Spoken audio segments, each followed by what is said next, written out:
शरीरं सुरूपं तथा वा कलत्रं यशश्चारुचित्रं धनं मेरुतुल्यम्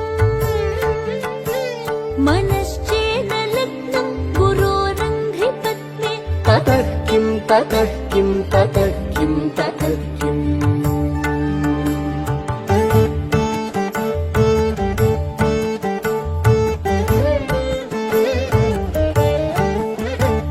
कलत्रं धनं पुत्रपौत्रादि सर्वं गृहं बान्धव सर्वमेतद्धि जातम् मनश्चेन्न लग्नं गुरोरङ्घ्रिपत्नी ततः किं ततः किं ततः किं ततः किम्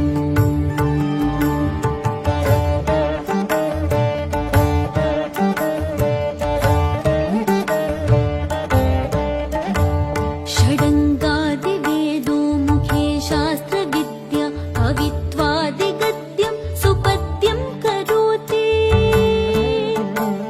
मनश्चेन लग्नं गुरोरङ्घ्रिपद्मे ततः किं ततः किं ततः किं ततः किम्